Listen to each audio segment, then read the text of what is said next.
Brian Monk here, reading from my book, Hawk. After a while, you will find Buddhism also puts responsibilities on you that were unclear at first. More serious needs to devote yourself to a foreign culture that does not fit your needs as a Westerner. So it's pseudo-Buddhism for me. I eat chicken. I am a chicken. Stuck in a coop, doomed to return as an egg for consumer consumption.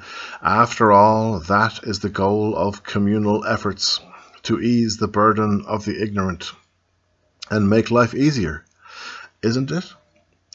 Our whole world is now becoming an anachronism for the meaning of life. Still, most people fail to achieve a really enlightened state for a 20-year period and revert back to negative thinking. Even with all their yoga and light work, they still lean on vices.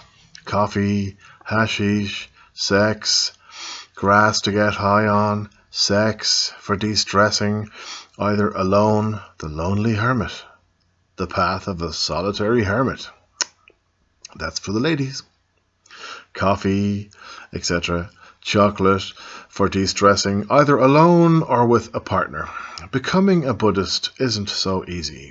The karma for the layperson who thinks they are enlightened is one of constant tests and suffering. Then good times and chilled out serendipity. That's life. After I bought some processed chicken yesterday, I was turned off meat. So I'm going to try and give it up for a while. Let's see. Last time it was for 1 year. The time before that was 2 years. Wish me luck. Excuse me. This lifetime, I have noticed a cardinal rule for spiritual development. You can have a hunger for one thing and do the other. Many spiritual people will tell you they have experienced all that is good for a young adult to experience. Love-making, making love, and also experimentation. Hippies, the 60s, LSD, within reason. I have seen many people ruled by their fears, peer pressure mostly, people who try to control the rest of us and keep us in the place they have allotted us. Below them, in the clique or status they prefer us to be in. Most likely a target for ridicule. God bless the fool.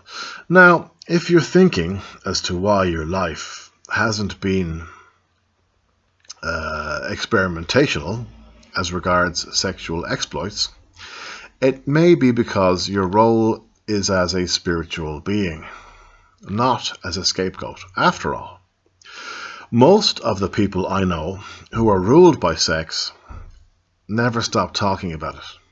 Especially the more they get it, the more they talk about it. Overcompensation.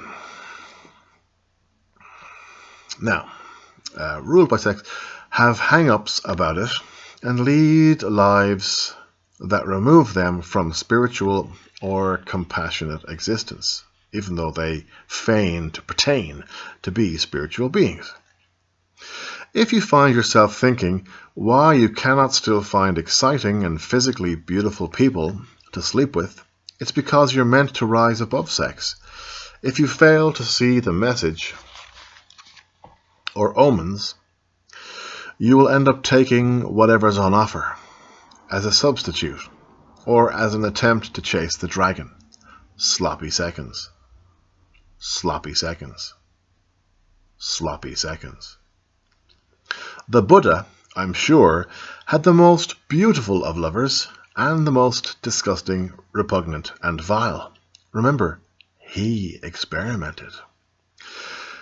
And of every once of its emotional connection whilst lovemaking, never pleasure for pleasure's sake, and that's my point. If you do turn your life's path into a race for quality and beautiful sexual partners, you will never have a true spiritual existence.